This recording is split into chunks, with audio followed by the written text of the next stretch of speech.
welcome to the Bags to Riches podcast. I'm Zach Ginn, your host. I quitted my minimum wage bag boy job to pursue the riches of real estate investing at the age of 17 and never looked back. I'm here to educate and inform entrepreneurs, young and old, how to become complete real estate investors by talking to some of the best and most influential minds of real estate. I'm joined by our guest today, Jamel Gibbs. Jamel is a real estate investor, speaker, coach, creator of the REI Education Academy, a comprehensive education platform 100% dedicated to real estate investing. And most importantly, he is a father and a husband. Originally from Brooklyn, New York, doing lots of deals there, moving over to his market right now in North Carolina. He is on a mission to scale up his business from $3 to $6 million. How's it going today? What's up, man? How are you today? I'm amazing. Awesome, man. Blessed, so. It's great to feel amazing every day, isn't it? Oh yeah, in this business, you got highs and lows, but I'm always on a high up there. So compared Absolutely. to where I started to where I'm at now, I can't complain. Awesome, man. It's a fun ride.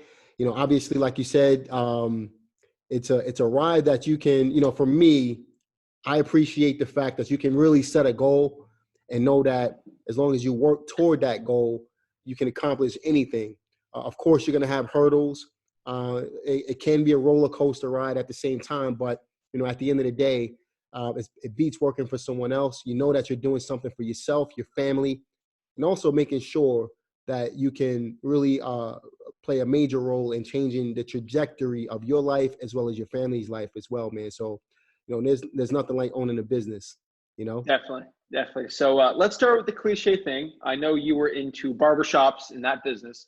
How did you go from that into real estate investing? Well, wow, we're going back to the barbershop days, huh? Oh yeah. Awesome, man. So I just to give you a little bit of a brief summary about where I've been in my life. My mom started me on a newspaper route when I was 7 years old. By the time I was 9, I started cutting hair. My uncle taught me how to cut hair. By the time I was 10, I was charging $5 for a haircut. And then from there, I also learned how to play checkers. So I used to hustle people in checkers when I was a kid, still undefeated to this day. Love it. But by the time I was 14, I started working in a barbershop under a master barber. And by the time I was a junior, going into my senior year in high school, I owned my first barbershop with a business partner. Shortly after that, after I graduated high school and everything like that, I went down to Wall Street and I worked as a cold caller on Wall Street.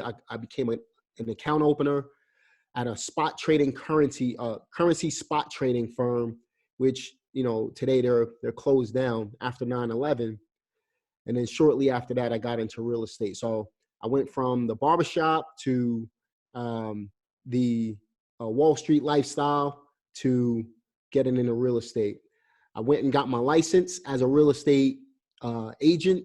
I became a broker after a year. But around the time I got my license, I started meeting up with investors as well. And I quickly realized where the real money was at. In my opinion, the real money is in investing. Even though it took me 13 months to get my first check in real estate, I knew that real estate investing could change the game for me, and that's exactly what it did. So that's how I made that transition over from where I was to getting into real estate. I don't want to sound naive, but I've been to Brooklyn before. I've been to New York City, and your first deal in Brooklyn. So were you wholesaling like apartments there? I mean, I don't really understand that area. Great question, man. So believe it or not, my first deal, and I didn't know it was considered to be wholesaling. I was in real estate before real estate was cool. And I was in real estate before they used terms like wholesaling. So we're talking back in 2002. But actually, it wasn't even a house. It was a business that I wholesaled. Oh, wow. I knew a guy that was looking for a sandwich shop. And, you figure everyone in Brooklyn likes sandwiches, right? So I knew someone who they wanted to buy a sandwich shop, and I knew a guy who was selling a sandwich shop. So all I did was put the two together, and I got paid $1,500 for it. And that's kind of how I got the start. I really, at the end of the day, I really didn't know what I was doing. I didn't have a mentor. I didn't have the education or anything like that. It was really done unintentionally. I got into real estate investing. It wasn't done on purpose. It was done unintentionally. And then I thought to myself, okay, if I can do that with a business, I can probably do that with houses as well. So that's how I got started in the real estate business. Definitely. And did you start, building your massive company that you have now in North Carolina or in New York? Well, I did my first couple of deals in New York, and I don't know if you know my story, but I was living in the projects when I first started, and it wasn't until I made my first $48,000. So we're talking a few months after that $1,500 check, I brought home 48 grand on one deal in Brooklyn. It was $1 million house, and I was like, this is incredible. It wasn't until then where I really became a believer in the business, and I really said, okay, I can do this. So I did a couple of deals in New York, but then I moved to Pennsylvania, and that's where I really cleaned up. I started investing in Pennsylvania around 04, 05, around that time. And I bought several hundred houses from 05 into 08. And the way I started in that was I met up with a private investor, and it took me some time to really build a relationship with her. She was introduced to me through one of my, I guess you wouldn't call him a mentor, but he was a real mentor to me. His name is Steve DiPalantino. And he was doing mortgages, and he was a real estate investor and cleaning credit at that time, doing a little bit of everything, but he owned 120 rental properties. And I met him because I called on one of his newspaper ads. So I'm kind of aging myself right now. People are using newspaper ads. I called on one of his newspaper ads on a property he was advertising. And I said, I was interested. I was honest with him. I said, look, I know a little bit about investing. I'm coming from New York, but I really want to purchase this property and get my investing career started. Steve, honestly, he took me under his wing and just showed me everything that I know today. Long story short, Steve, he showed me that I needed to buy, fix, and then rent the property out, and then do a refi cash out on the property to get my money back out, and then continue to do the same thing. So that's exactly what I did. From 04 into 08, I bought, I fixed, and I refi cashed out on properties. And that's basically how I really got my start, and how I made my first $1 million by the time I was 25 years old, from the time I started, which took me 4 years to really get it going. So that's how I started, and that's what I did to get into real estate, get my foot in the door. And can we bring up some of the tragedies you had after that? You lost all the money? Is that true? Yeah. So okay. From 04 to 08, I really cleaned up. We bought millions of dollars in property. We made a lot of money doing it. And I was living a high life at that time. If you can imagine being in my early to mid 20s, bringing in $50,000 a month, it was incredible to me from having nothing. So in my mind, I'm still new to business. So in my mind, this stuff is never going away.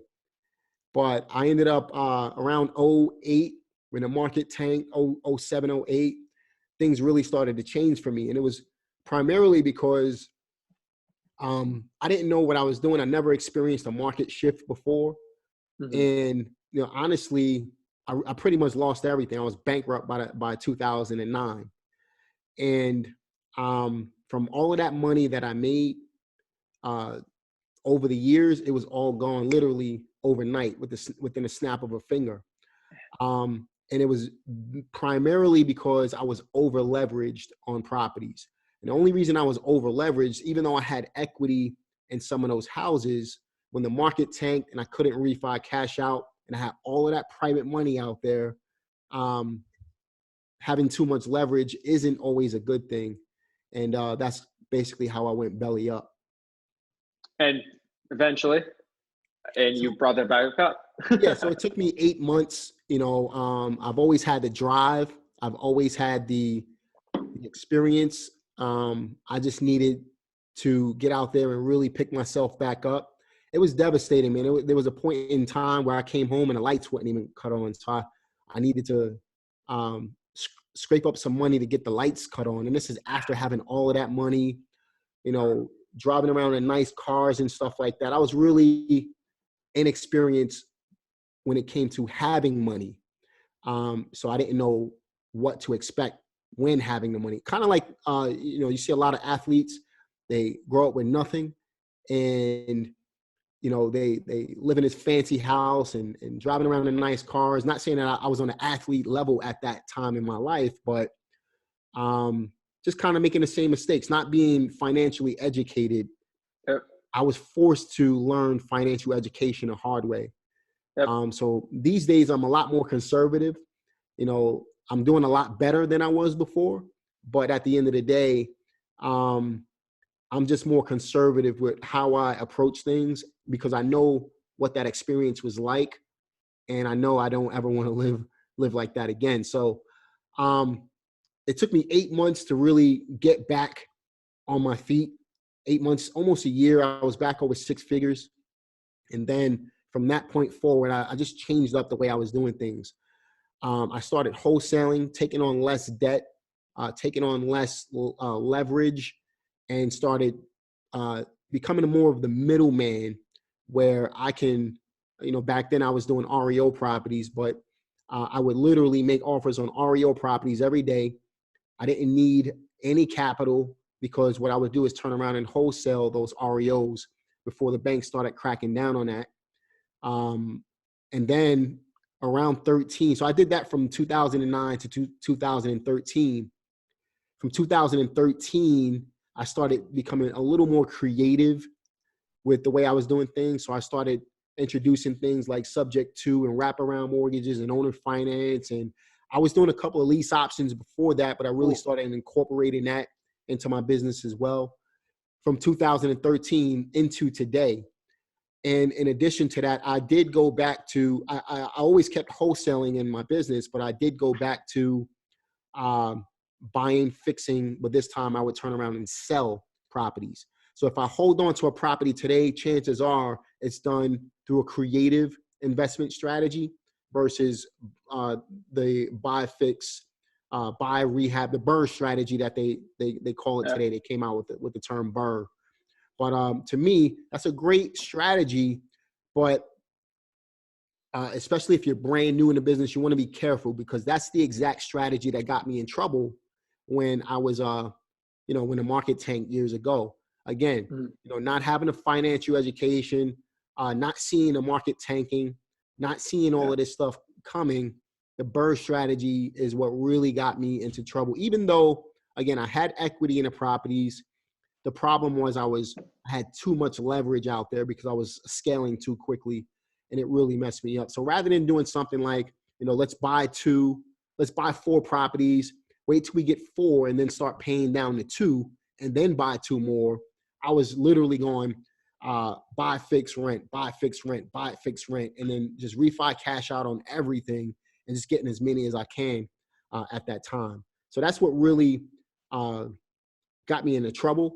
And I'm glad I'm a lot smarter this time. Now, in this market that we're in right now looks a lot like 2007. The only difference is we don't have a lot of illegal activity going on like they did back then. So I don't see this market becoming, I don't see this market tanking the way it did back then and everybody being in trouble, but you never know. I don't have a crystal ball to tell the future, but I will say that, at the end of the day, just expect it because the market, it shifts. It's a cycle. It goes round and round and round. And, at some point when the market is low, that's when you should be buying. When it's high, you should be selling. And it just, you have the two sides as well, where you kind of riding the market up and then riding it down. So you just need to really understand market cycles, understand where the market is right now, and kind of play it. Right now is a great time to sell. Right now is a great time to be in wholesaling. It's a great time to do pretty much anything right now, but you don't want to get caught out there having too much leverage at the same time. Definitely. I mean, we're looking at the market now. You got a crazy Fed. just keeps cutting rates. So you never know. But I mean, it's definitely weird. It's election year. You know, everyone's predicting what, Yep. 2% growth. I mean, it's kind of low, but who knows?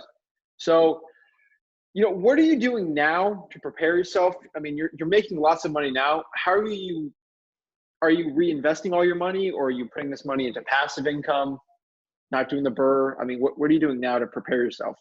Well, I'm not doing a burr strategy right now. We do a lot of wholesaling and a lot of creative real estate investing. And we also sprinkle in a few rehabs a year now. We don't do as many rehabs as we used to, primarily because we were using other people's capital to do that. Now, if you would have asked me that same question 3 years ago, I was doing a lot of rehabbing. It was just the right market for it. But I Yeah. feel like we're starting to hit the peak of the market. So now we're not borrowing as much anymore. We're doing things that doesn't require any money and any credit. Wholesaling doesn't require any money. Creative real estate investing doesn't require any money. And none of those strategies require any credit. So that's what we're doing a lot of right now. A lot of wholesaling and a lot of creative real estate investing.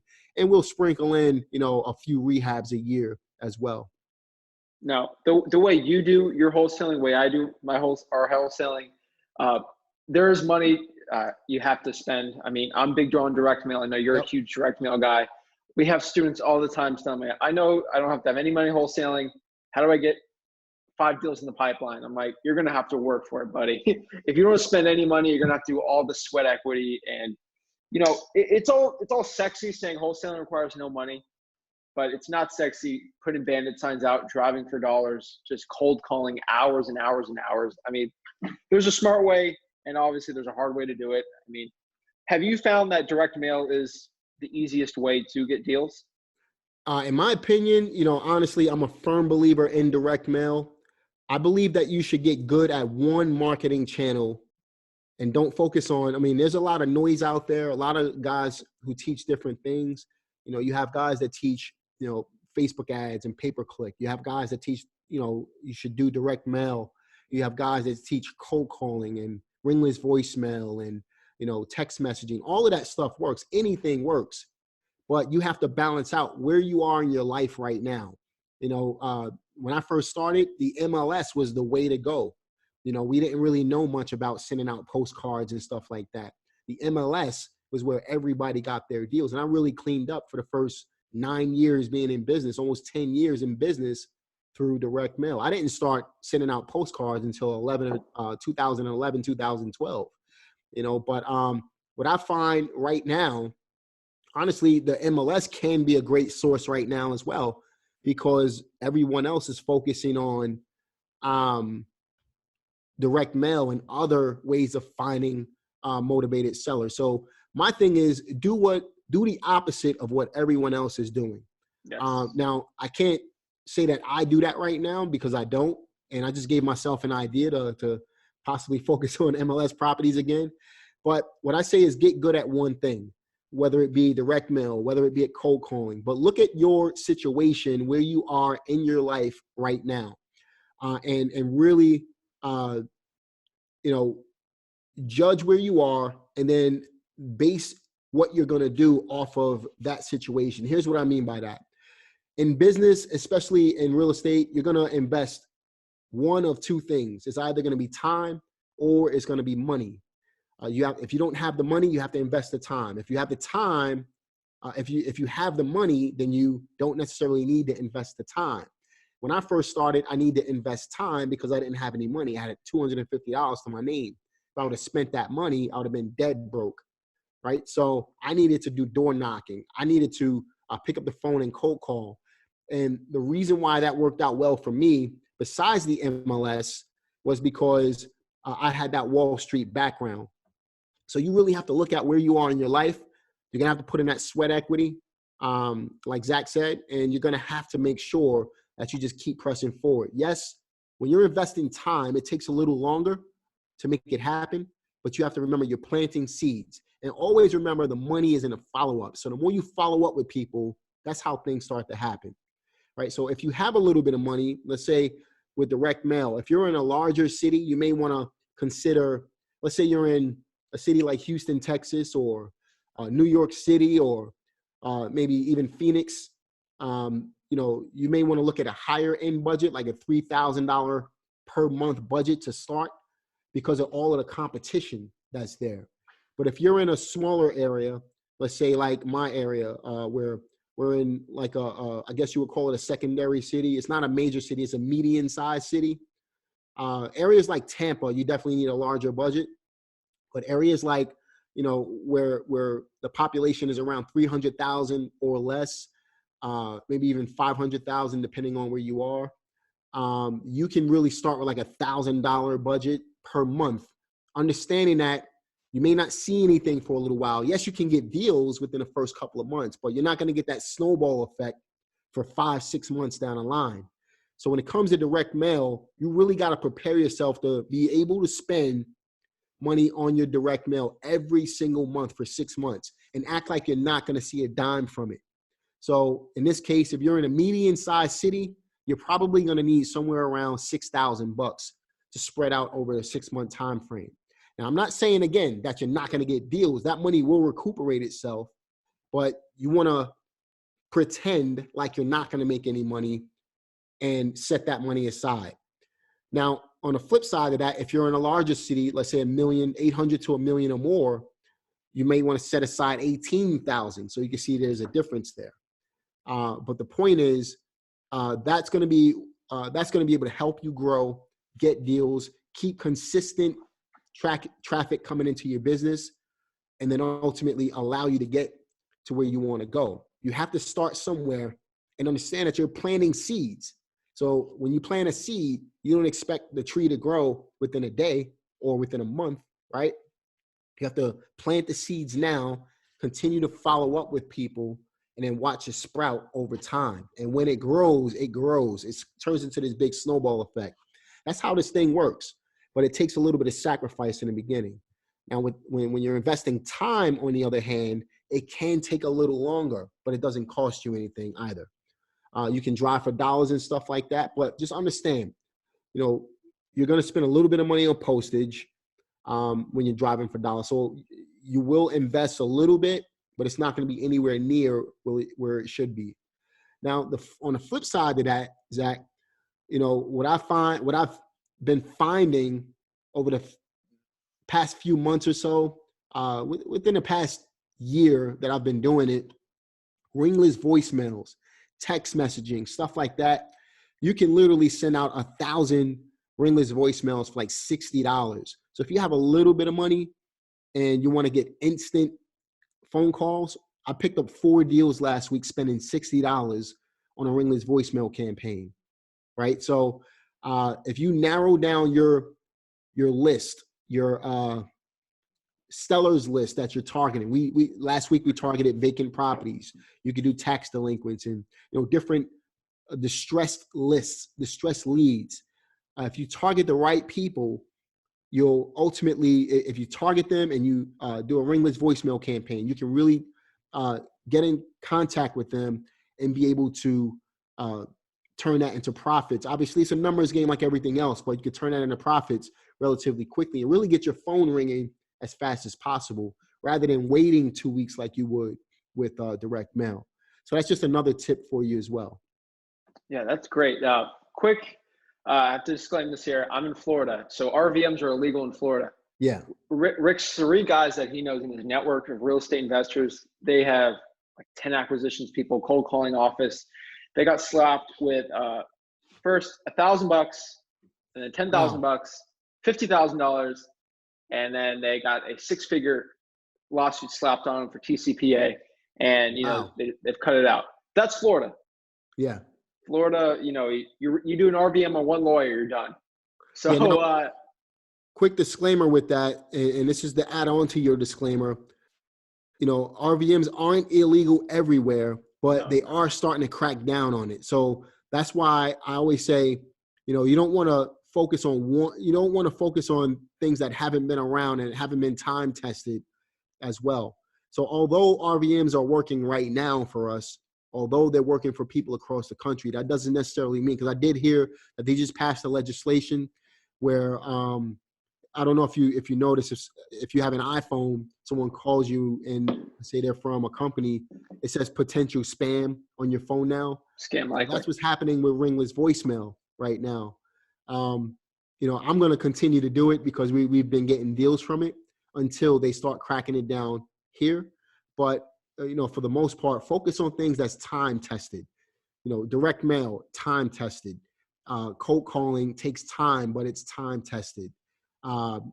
Pay-per-click, Facebook traffic, great way to, find leads that are untapped.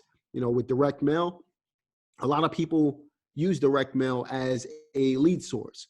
With cold calling, you have a lot of people calling these days, but pay-per-click is really untapped if you think about it. And these are leads that are not being bombarded by direct mail. They're not being called. They're finding you by being on Facebook. So it's just another great way. Again, do what everyone else is not doing to get a different result. Definitely, 100%. The only thing I would say, the only time-tested marketing strategy that you can't go all in. You say you should go all in with a marketing strategy. It's time-tested and it works. So we're all in direct mail. We do a little bit on the side. So when I started out real estate investing, I was 17. I had a lot more money than you. I had $300 in my bank account. Nice, man. $50. And I went to Rick. I asked him, hey, show me how to do this. You're the master. And he's like, no. He said, if you want it bad enough, get your own deals. And, I went to his library, blah, blah, blah. I'll tell you the whole story later. But long story short, the only thing I could do was do bandit signs. So I was 17. I was the bandit sign Nazi in my county. I put out probably 50 bandit signs a week, every single week for a year straight. And I got 3 deals from it, over 100K, nice. In profit. That's great, blah, blah, blah. And so I had a lot more bandit signs I started ordering. Bandit sign police hit you? Here's the thing. So there's no one doing bandit signs in this area. And I was getting so many deals. I was the only bandit sign guy. 50 a week. The problem is I had bandit signs everywhere. I started stapling on poles. I was going insane because there was not enough real estate to put bandit signs in. And They had a meeting one day at the county and they said, this guy, I'm not going to say the phone number, but I still have the phone number. This is the reason why we got to do it. So they beefed up. They hired 5 full-time employees for code enforcement.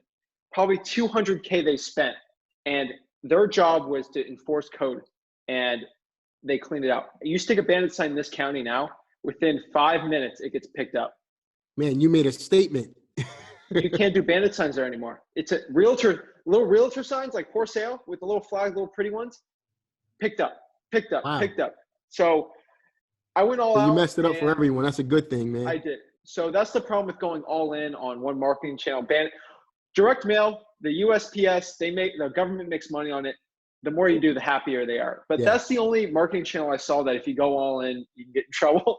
But bandit sign police don't know about me unless they're watching this podcast. But that's the only marketing channel I found. If you go all in, you get in trouble. I've been fined. I stopped doing bandit signs a few years ago because I've been fined like $20,000 because I basically got fined $500 a sign at one point. So I just stopped doing it. And I was doing it a lot before that, but I think they got fed up. But like you said, man, there are plenty of other ways to do it. Direct mail is time tested.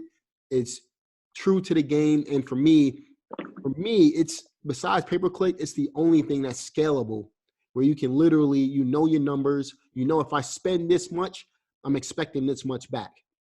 And that takes a little bit of time. But again, if you just set yourself up, plant the seeds, then you know what to expect over time. But that's the only way, in my opinion, to really grow your business. It's scalable and it's trackable as well. So I know a lot of guys, they like to brag. They did, I did $2 million last year in revenue. And, they got the flashy stuff like that. The reason why I wanted you on here too is you do over that. And you're not flashy. I mean, not at all. You were flashy back, but now you're doing millions, and you're wearing a t-shirt. No crazy Gucci. You don't have the gold chains, anything like that, and you're doing great. So I want people to hit a reality check. They're gonna have to get punched in the mouth here, like Mike Tyson said. You did over $3 million last year in revenue, and they're expecting to do that with $1,000 a month direct mail budget. Is that further than the truth? It's not gonna happen with that. To do those type of numbers, you gotta, I mean, it takes time, It's not going to happen overnight. Remember, it took me 18 years of learning and making a lot of mistakes. You know, my thing is if I spend, let's say $20,000 on direct mail, I'm expecting 100 back. So I expect a 5X return. Okay, I'm right. So if you spend, let's just say $50,000 a month, you should be getting $250,000 a month, which is how you're going to get to that $3 million within a year. That's really, I'm just thinking about my budget and then times 5. I'm like, that's almost spot on. Man, that's great. Yeah, people really should be doing that. They're expecting, I've had students before come to me, they say, okay, what's your goal? And like 500K first month, and then, 500K every other month, like that. I'm like, and then they show me their budget. I'm like, whoa. So you got to spend, in order to get 500K per month, you got to spend 100K per month. I know, I tell them. But yeah, so let's fast forward now. Obviously, you're not in Brooklyn anymore, flipping sandwich shop wholesale contracts. So what is your multi-million-dollar business looking like from the ground up? So basically, I mean, if we go through, we have 3 different departments. We have an acquisitions, we have dispositions, and then we have closing and processing and closing as well. We have a closing coordinator. So during the acquisition, we have marketing as well, but I include that into acquisitions, and I'll explain why. So I have an acquisitions manager that's responsible to make sure that all of our marketing goes out every single week. So he pushed the button on any type of marketing channel, or he'll contact the direct mail house that we're working with just to let them know, hey, we, every Monday send this out. So what we do is, let's just say, for example, we send out, let's say the week after next, we'll do vacant properties, a vacant property list. So we'll pull all the vacants that are 10 years old. All the vacants where the owner has owned the property for at least 10 years, and they have 80 to 100% equity in the property. The property is at least 30 years old. So we pull all of those leads, and we'll send that out during the first week of the month. For every new list that we pull, we'll send out to that same list. We'll send a follow-up every 6 to 8 weeks after that. The following month, we'll do, let's say, code violations. The following month, we'll do tax delinquents. The following month, we'll do probate. And we just change it up to a different distress list. The following month, we might do water shutoffs. We do a different distress list every single month. And in between those sends, what we do is we have it structured to where if you call in our line, within 5 minutes, if you don't leave a message, if you do leave a message, you receive one type of text message back. And it'll say, hey, we noticed you called and left us a message. Do us a favor and text us your information, property address, and all of that, so that we can make sure that we get back to you in a timely fashion. If you don't leave a message, it'll say, hey, we noticed you called us and you didn't leave a message. We were just reaching out to you, letting you know that we're interested in potentially purchasing more houses in the area. We see that you have a house that seems to be vacant, or seems to be, whatever the distress list is, seems to be under tax distress, or whatever the case may be. We really specify it to their situation. And then we'll send a text message, say, hey, if you're interested, just contact us and let us know. If you don't respond, then 3 days later, you receive a ringless voicemail. So that's where ringless voicemails doesn't necessarily become illegal, because you're following up with them. They contacted you first. You're sending them a text message back. You're sending them a ringless voicemail back. Where, as opposed to sending out a ringless voicemail first and then, blasting them after that, I can see why that can be illegal. But then we just continue to follow up with them. We just put them in a follow-up sequence, and we hit them, 6, 7 different times within that month. And then we start fresh with another list while we're still following up with the other list. Again, we're sending them a follow-up letter every 6 weeks after, 6 to 8 weeks after that. So that's what we do when we're focusing on leads. Now, some of the front-end channels that we use are cold calling. We use, I have a team of cold callers. We got to call at least between each caller, we're trying to call about 30 to 40,000 people per month. It takes a lot of people to do that, man. So we do that on the front along with direct mail and along with pay-per-click, okay? And then follow up, we use ringless voicemail, we use text messaging, and we just we use a simple follow-up letter as well, which is handwritten. So that's all acquisitions. When the leads come in, then what we're doing is I have Justin and Aubrey. They go ahead and they screen every single lead that comes in. Now, the way that I pay Justin, I pay him $4 an hour. He's overseas. And I also paid him 5% of the deal. So if, let's say, for example, a couple of weeks ago, he just got a deal we made $10,000 on. He gets paid $500 from that $10,000, which is 5%. So in addition to his $4 an hour that he gets his hourly wage, he also gets bonuses. So if he closes 100 deals or $100,000 this month, then he'll get paid $5,000. So it's really incentivizing him to want to do more deals. So they screen all the leads. They make offers over the phone. If the property is in my local market, because we're in 9 different markets as well. Yep. If the property is in my local market, occasionally I may have to go out and actually see a property. I just went out to see one just the other day. I filmed it. You can check it out on my Instagram. But I went out and filmed the property, and occasionally I'll have to talk to sellers. I like to talk to sellers when we're doing creative deals. I like to go out and have a belly-to-belly meeting with the creative deals to make the seller feel a little more comfortable. When it comes to wholesaling, it's all in numbers, right? So they make offers over the phone, or they'll see what the level of interest is for a creative real estate deal. And then we just kind of gauge it from there.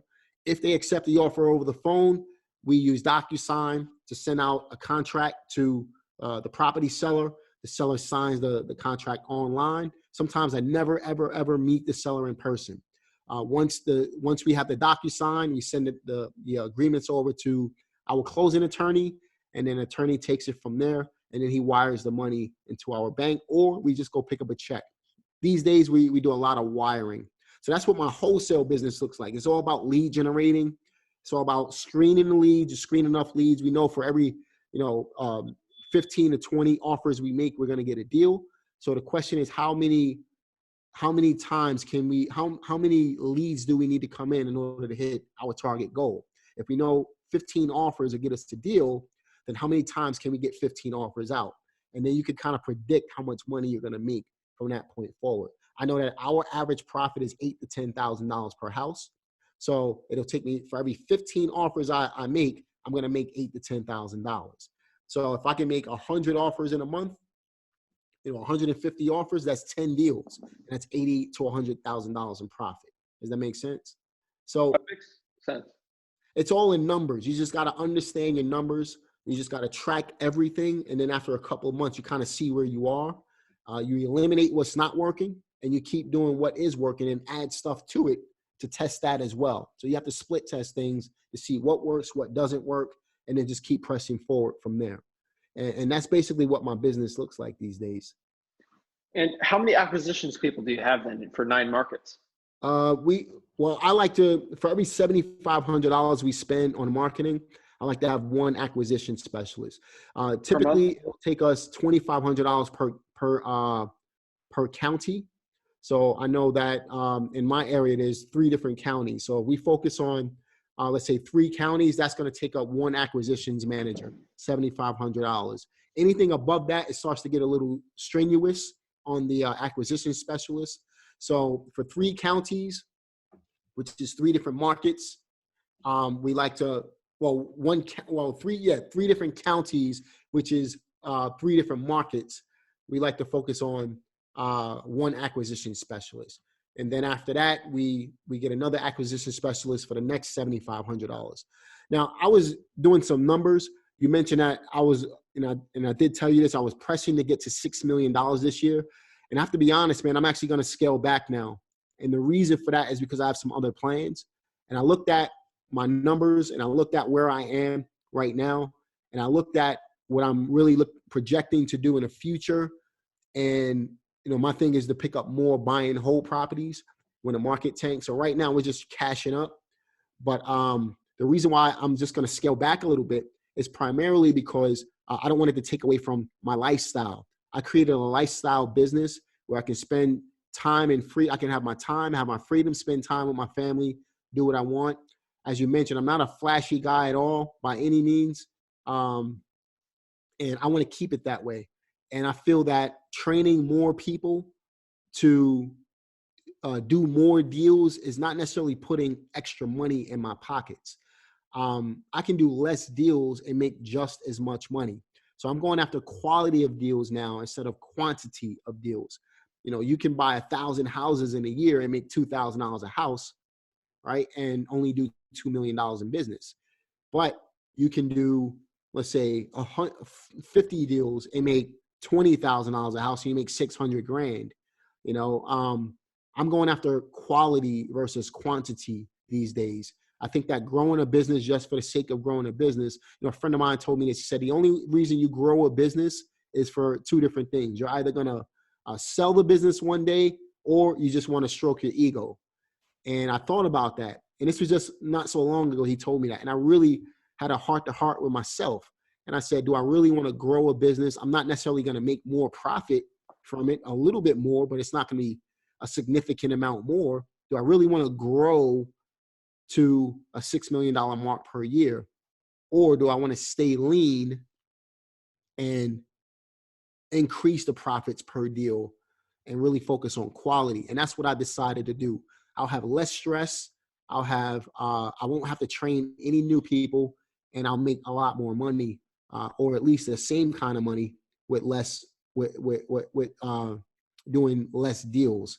So that's kind of, again, creating that lifestyle business, creating that time and freedom, just remembering what my ultimate purpose is for being in this business in the first place. And it's not necessarily to, yes, we want to make as much money as we can, make sure our families are taken care of, right? But if I continue to grow my business, how does that look? How do I look within 12 months, 24 months from now? Am I stressed out? I don't know. But I'm not willing to take that chance at this point in my life. We have a newborn. She's 7 months old. I have other kids. We're pretty well off.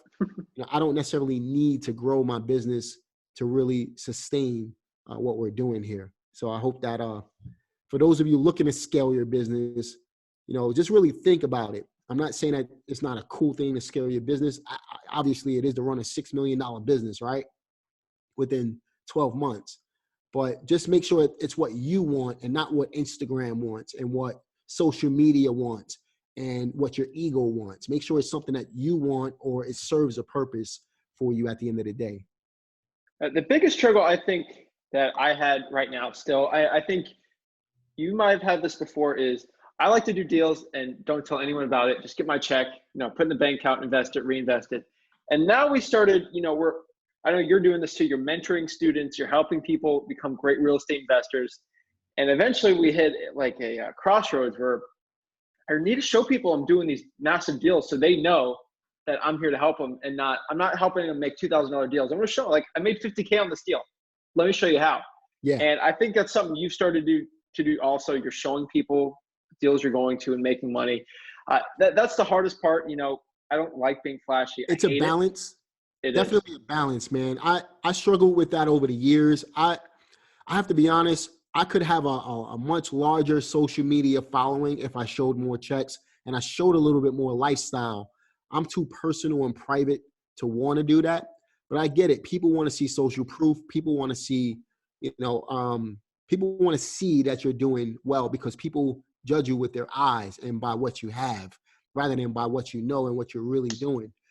Unfortunately, there's a lot of people, and there's a lot of people on, let's say, Instagram, for example, who can rent cars or they can rent houses, or maybe they're not doing, they perceive as if they're really doing well when you look at, and I know this for a fact because I know several people who's done this, never done a real estate deal before in their life, and they're teaching people how to do it just because they went out and they bought a car or they rented a car to make it look like they were doing what they're doing, but they're not actually doing it.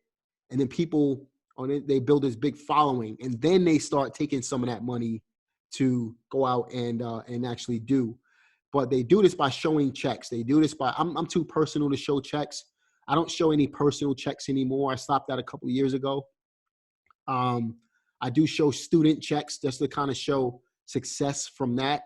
But, I don't necessarily, this may change in the future. This is just me now.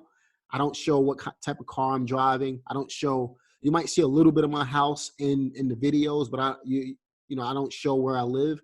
There's too many people out there snooping and trying to take advantage of people. Plus, I'm trying to protect my family. People don't need to know how much money I make. People don't need to know where I live, what I'm driving. No. They should know that I provide great information.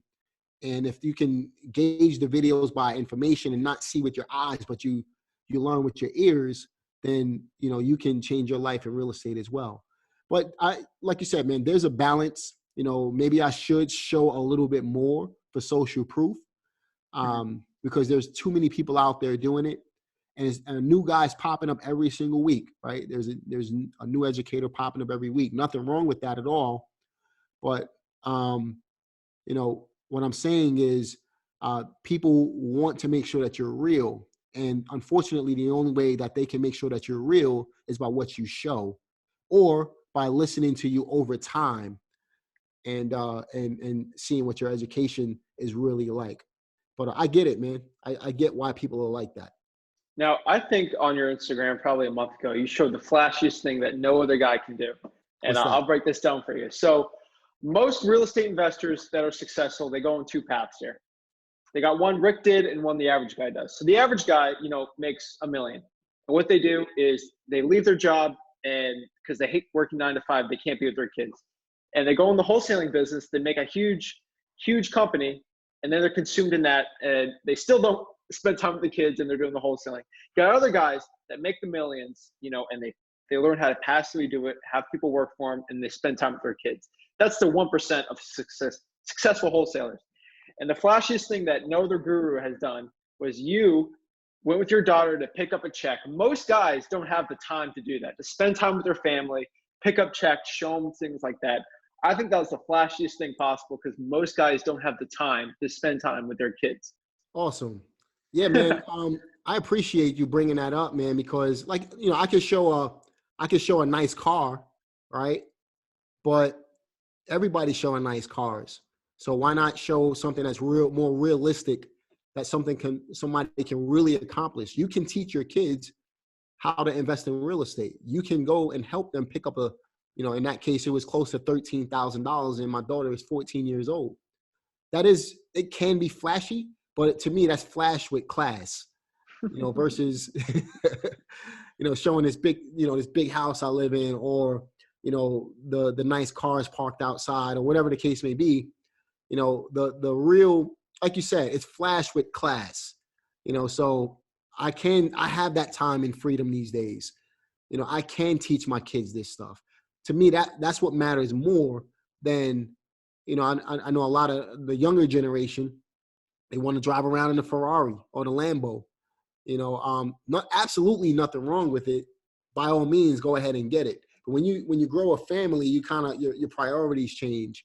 And, that's just my opinion. So yeah, it probably is one of the flashiest things that I would have done, versus showing like some student checks and stuff like that. Or, you may see us on vacation. I'll show a little bit of vacation. But, again, that's still kind of conservative in my opinion. Okay. And I wanted to break down something else. I asked my dad, do you know who Jamel is? And he's like, didn't he lose all that weight? and I just wanted to ask you a question. So did losing all that weight, getting really into fitness, did that help with your energy in the real estate investment side? To be honest with you, man, my energy is still the same. And Here's what I mean by that. I've always been into bodybuilding. So back in 2004, I won Mr. New York City. I was, I don't know if my phone is dead right now, but I'll show it to you at some later point. But I was Mr. New York City. I was shredded, down 175 pounds. I was a 4% body fat. And I've been bodybuilding at that time for about maybe 2.5 years. I won within my first start of bodybuilding to doing my first show. It took me 6 months of diet and exercise, and I won that first show. So that was back in 2003. I won Mr. Natural Mania, natural bodybuilding shows. So I won that last show. Then I got married. My wife had the baby. I didn't stop bodybuilding. I stopped doing shows. But then around that time, I also hurt my back. So I literally gained. I went from 175 pounds to 285 pounds, and I was pretty heavy. If I show you some pictures, I look heavy, but for 285 pounds, I didn't look that heavy, but then come around 2008, 2009, I started dropping weight. I went to the doctor one time and they told me I was borderline diabetic. And that really hurt my ego a little bit because I was just shredded. I had an 8-pack, man. Never had one before in my life until I started bodybuilding. And then I went to a keg from an 8-pack. So, around 2008, I went to the doctor, borderline diabetic. I dropped 20 to 25 pounds, and I fluctuated between 250 and 270 for about 8 years, I want to say, up until 2016. And what changed the game for me, so around 2016, my mom, she had a clean bill of health. She went to the doctor because she wasn't feeling well. This 8 months after her checkup, and she was diagnosed with stage 3 colon cancer, undetected 8 months before that, but it was a really aggressive cancer, and it literally took her life within 13 months. So I'm thinking to myself, I said, okay, my mom is sick. She can't do anything about it. Who am I to take advantage of my health? And why shouldn't I, I have a family, I have kids, I have a wife. I need to take better care of myself. So I really went on my bodybuilding spree again. And I went from 270 down to 200 and, just a few weeks ago, I was 220 pounds. I lost 50 pounds. Do I feel different? I don't. I still feel like the same me, but I can feel it. I can feel, I can feel a difference in my clothing. I can feel a difference in my clothes. I can, I can't say I'm more energetic. I've always been strong. I've always had the energy, but I can say, honestly, the difference is in my clothes. That's where I noticed the difference. And then, I just gained 20 pounds. So I fluctuate between 220 and, last year I was actually down to 210 and 240. During the winter time, I usually gain a little bit of weight to build on more muscle mass, and then I drop it down. So This coming Monday, I'm actually dropping back down to about 210, 205. I'm going to start my journey to drop that weight. And by June, I should be down to that weight. And I'll be pretty shredded at 205, 210, like I was last year. But, for the most part, does it provide me with a little more energy? Yes. But it's, for me, I've always been into health and fitness. I love to eat right. I love to work out. I haven't stopped that. And it just didn't show because I wasn't eating the healthiest. I was still in a gym, but I just wasn't eating the healthiest. So you notice all that extra weight on my body. I do feel better, like I look better, and my clothing fits a lot better. But for the most part, I'm still, I'm gonna hustle no matter what the situation is. I'm still gonna keep it moving, if that makes any sense. Yeah, definitely. Yeah, I mean, when I got into the health, I lost some weight too, and I felt a huge energy boost. It helped me with my real estate investing career. So that's why I always ask you that. So I'm only got a couple more questions here. Cool, man. The one thing that not a lot of people know about you, is that you're a married man. You're very private. I understand that. Do you think your wife had a big impact on your success in real estate investing? Oh man, my wife has played a major part in my success. They say for every successful man, there's a successful or strong woman behind him. I can't agree with that statement much more than what it is. At the end of the day, let me just tell you a little bit. My wife and I went to junior high school together, and we really connected after high school. So it's been, I'll be 39 in a couple of weeks. It's been 20 years that my wife and I have been together, and we've been married for 14 of those years. Going to be 15 years. Congratulations. Thanks, man. And my wife is, my wife is everything to me. She's my best friend. She, no matter what, she has my back. When we had absolutely nothing, I mean, two nickels to rub together, she helped me to believe. She reminded me of what my end goal was. Because I used to tell her everything. This is what I want to do with my life. So she used to tell me, when times got hard, she was there to just remind me. She's always backed me up.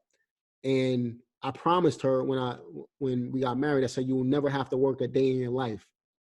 And she never had to work for anybody besides our company, obviously, but she never had to actually go out and get a job since we started dating. And it was primarily because she's always backed me up. She's always there for me. She's always encouraging me and always helping me to remember what the end goal is for us as a family. She keeps me in line, and that's why I love my wife so much. So yes, I would definitely say 110%. My wife played a major role in my success and keeping me focused as well. That's why I always ask, everyone sees your success and they need to know it wasn't all you alone. A lot of people, a lot of investors tell me, man. Nobody has ever asked me that. I love that. Another guy we had, I'll tell you off air because I'm going to release this guest later. He said if it wasn't for his wife, who was really conservative about like leveraging, going crazy, that he would be dead broke. But if she controlled it, like he'd be in a job. It's just a yin and a yang. It's perfect. So that's it. I really want to end this with, some advice. I ask this every single guest on the podcast here. So this is interesting because you actually have a 14-year-old child that hopefully, I hope too, that they get into real estate investing. I know a lot of, and I tell 12-year-olds all the time. I talk 12-year-olds all the time. I said, you got to do real estate investing. You got to do this. You got to do this. They say, well, I'm in school. And, I hear that complaint all the time. And what I tell them all the time, especially for your daughter who says, I'm in school, I'm in high school. I can't do real estate investing. The only advice I could say is, do a little bit of virtual school, get out of the class a little, answer a bandit sign call. That's how I did it when I was 17. But if you were in your daughter's shoes, 14 years old, living in Brooklyn, New York, obviously I recommend, graduate high school, maybe do some virtual. But what would you do 14 years old with the $250 in your bank account? With the knowledge you have now, what would you do? That's a great question. And one thing I left out earlier, at 14 years old, I was actually an intern in a real estate office, believe it or not. So that was just, I don't know if that had something to do with me getting into real estate. I don't know. It just, that's one thing I did leave out was Carroll Gardens Association in Brooklyn, New York. But what would I do at 14 with $250 to my name? The first thing I would do is I would invest into some type of education. So there's plenty of courses out there you can buy for $97. Make sure that, or if you don't spend the money on education, go to YouTube and educate yourself. Come on podcasts like this. Learn as much as you possibly can. Now with $250, what you can do is buy a list of, let's say, vacant properties. There's plenty of software out there where you can get with just $97 a month, you can buy, up to 10,000 records a month, or, take the time to go down to the courthouse and pull potential, water shutoff leads or probate leads. Those are free. Take the $250 and invest it into some postage. If you do buy a list, you'll probably have about $150 left. So what you can do is you can invest that in the postage. Another thing you can do if you have $250, if we wanted to get really clear on things, invest it into some bandit signs or go driving for dollars, right?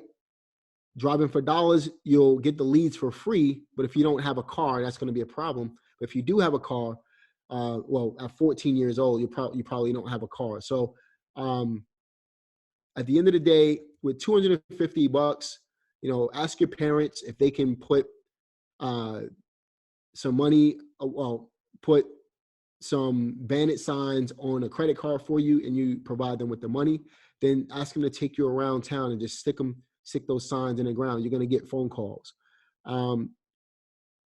Another thing you can do besides the bandit signs, if you ask your parents to just drive you around town, pay them, say, look, I'll give you $20 in gas money, drive me around, and get as many vacant houses or distressed properties as possible, and then invest the difference into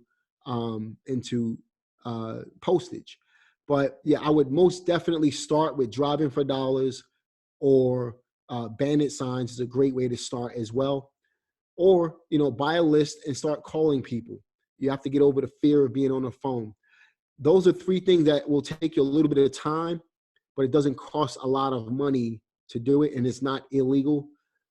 Bandit signs you have to be a little careful with, but it's not going to get you into any real trouble. So either you drive for dollars, you do bandit signs, or you cold call motivated sellers. All of them you can do with $250 to get started. Just understand it takes a little bit more time, and it takes persistence to be able to make it happen. And just remember, you're not spending $250.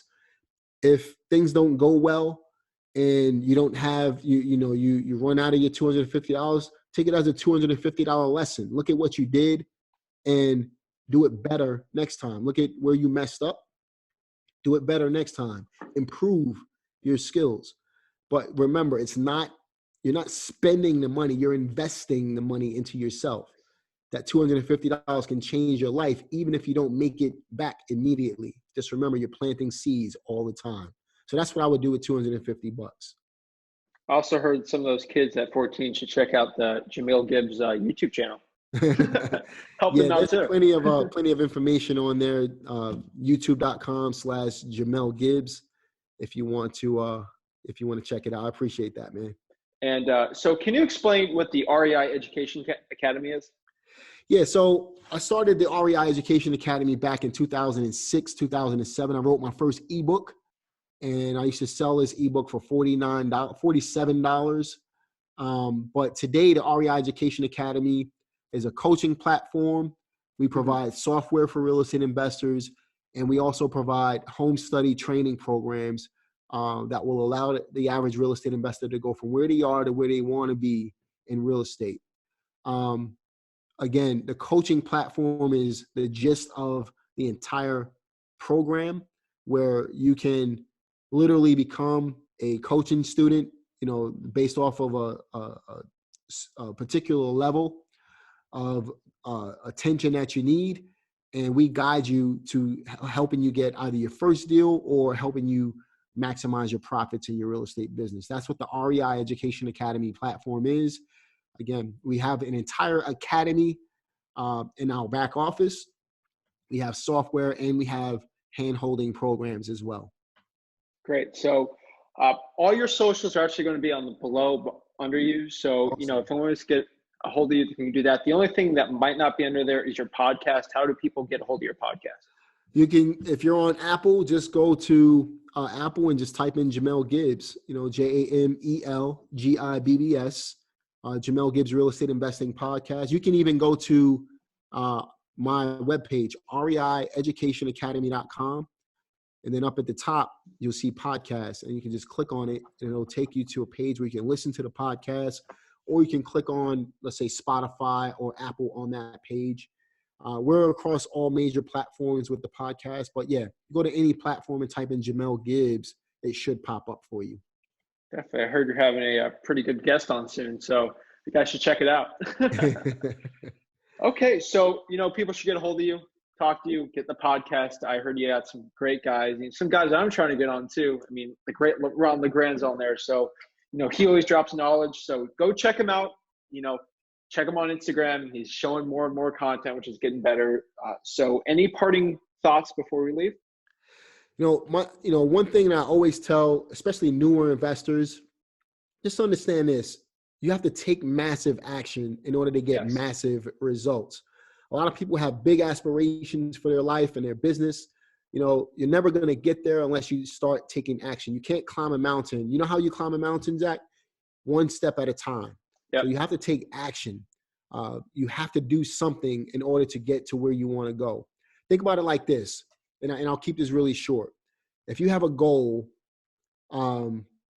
let's say your goal is to, make $1 million a year in real estate. That's your goal, right? That's your destination. Real estate is the vehicle to help you get there, but who's driving the car? You are, right? So if you are in an emergency situation right now, life or death, you needed to get to the emergency room, which is your destination. What happens? You get in the car, you put the car, you start the car, you put the car in drive, and you start your journey to the emergency room, right? Remember, it's a life or death situation.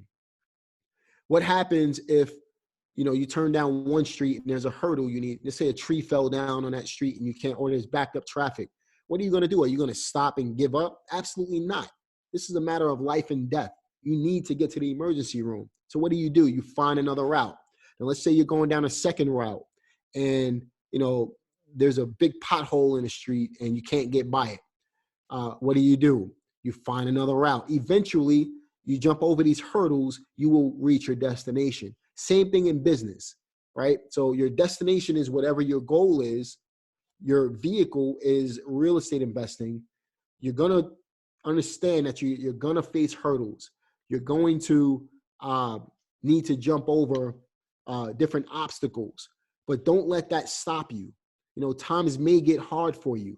There's been a number of times has been hard for me in my business, and we do pretty well, right? I just told you about, the time where we had $1 million in business and then we lost everything, right? That's a major hurdle for us. That's a tree falling down in the middle of the street, right? But that didn't stop me. I didn't give up. So you have to remember that you're going to face hurdles to get to your destination. The object is to never stop. Find another way, get better at what you do, and eventually you're going to reach that destination. If you just keep that in mind, take massive action, you will get massive results. 100%, guys. So check him out, YouTube, Instagram, everywhere. Links are below there. I'll see you guys in a couple of weeks when we get our next guest on, and I really appreciate you coming on. Can't wait to see what your future holds.